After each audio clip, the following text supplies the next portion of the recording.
Bonjour à tous, cette semaine on parle de l'inauguration de l'école du parc.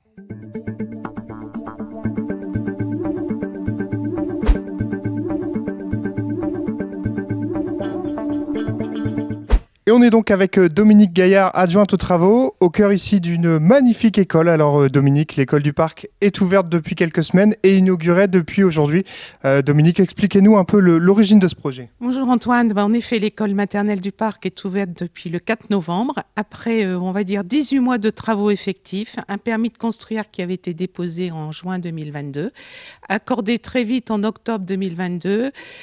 Après on a eu la consultation des entreprises, on a voulu travailler avec un maximum d'entreprises du coin. En effet, elles ont toutes répondu présentes, elles ont été choisies. Et donc, le chantier a commencé, on va dire, en 2023 pour aboutir au bout de 18 mois de travaux, l'ouverture de cette école. Alors un chantier en deux phases, d'abord qui se concentrait sur la restauration scolaire, puis sur cette école, là où on est ici actuellement. Alors, il faut dire que cette école du parc est quand même très particulière dans la mesure où dans l'enceinte, on va dire, des bâtiments de l'école, il y avait l'ancienne école élémentaire avec quelques classes et puis l'école maternelle proprement dite. Il a fallu donc déplacer une partie des élèves de l'école maternelle dans les locaux de l'école élémentaire.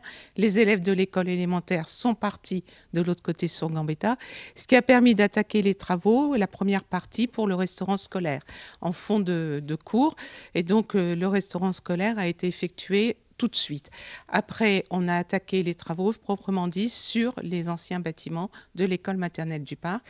Cette école a quand même bénéficié d'une opération, on va dire, extraordinaire parce qu'on a voulu garder quand même le bâtiment ancien, le bâtiment qu'on appelait la nef de l'école, qui date de 1850, quelque chose comme ça. Donc c'était quand même, on n'a pas voulu démolir totalement.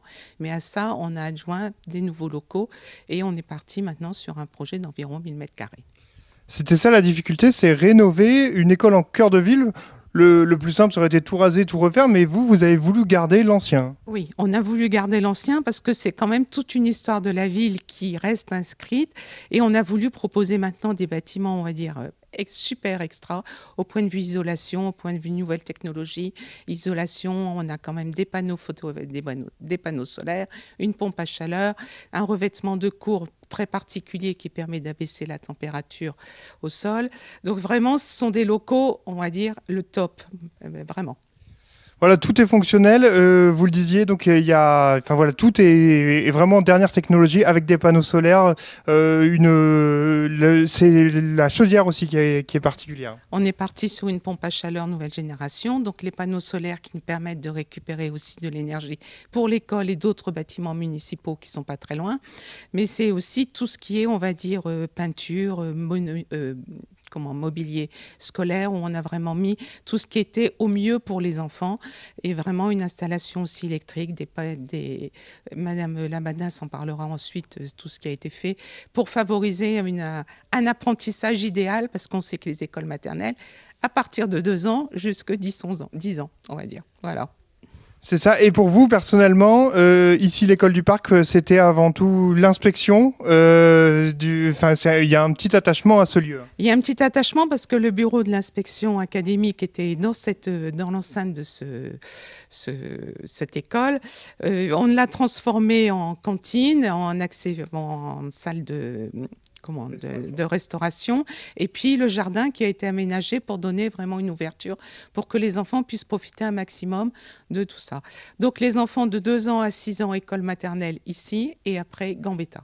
Eh bien, merci Dominique. On se retrouve tout de suite avec Sylvie Labadas, adjointe à l'éducation, qui va nous expliquer tous les projets de cette école. Et on se retrouve avec Sylvie Labadas, adjointe à l'éducation. Alors Sylvie, quelle magnifique réalisation! Oui, bonjour Antoine. C'est vrai qu'aujourd'hui, c'est un terme d'un chantier donc, de 18 mois de travaux pour cette rénovation, cette réhabilitation de l'école du parc. C'est une priorité au niveau de la municipalité, l'éducation des enfants dans notre ville. Et aujourd'hui, voilà, c'est le point final de cette école du parc avec 6 classes. Bon, il y en a jusqu'alors 4 d'ouvertes actuellement avec les enseignants, mais on peut accueillir jusqu'à 2 classes supplémentaires si besoin, avec des locaux, comme l'a dit ma collègue Dominique Gaillard, donc au top, au plus, avec 2 dortoirs, avec une salle de garderie donc qui accueille les enfants le matin, le soir, avec une restauration également qui a été reprise donc maintenant il y a 4 ans et demi donc en régie au niveau de la municipalité pour avoir des repas notamment de qualité et qui répondent aux besoins des enfants. Et toutes ces structures, bien sûr, pour répondre à notre volonté avec l'éducation nationale, donc de répondre au parcours éducatif des enfants, donc en école maternelle, les 3 parcours, le parcours santé, le parcours citoyen et le parcours culturel. Et ces bâtiments nous permettent justement de répondre à ces parcours.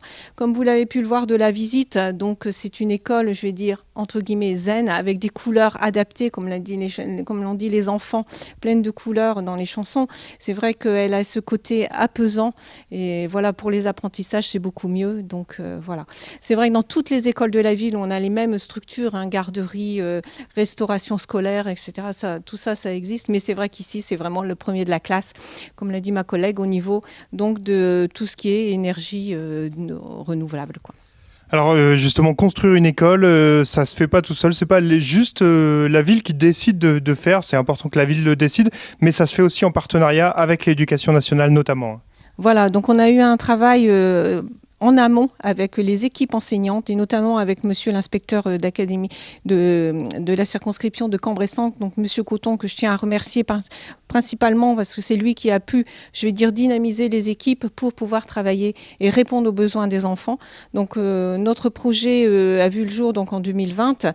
Permis de construire en 2022 et 4 novembre 2024, donc ouverture de l'école, avec en amont l'ouverture donc du restaurant scolaire en janvier pour pouvoir faire une opération tiroir au niveau des locaux pour pouvoir continuer les travaux. Alors Marianne Delevalle, première adjointe, rappelez, l'éducation, c'est l'une des priorités, c'est même la priorité numéro 1 de votre équipe municipale. Voilà, c'est vrai que c'est une des priorités de l'équipe municipale, je vais dire avec monsieur François-Xavier Villain, donc notre maire, et aussi en amont avec monsieur Jacques Legendre, c'était déjà une priorité et ça restera une priorité pour l'avenir de nos enfants, de nos Cambrésiens et non-Cambrésiens parce qu'on accueille également des dérogations par rapport aux enfants donc, dont les parents travaillent sur Cambrai.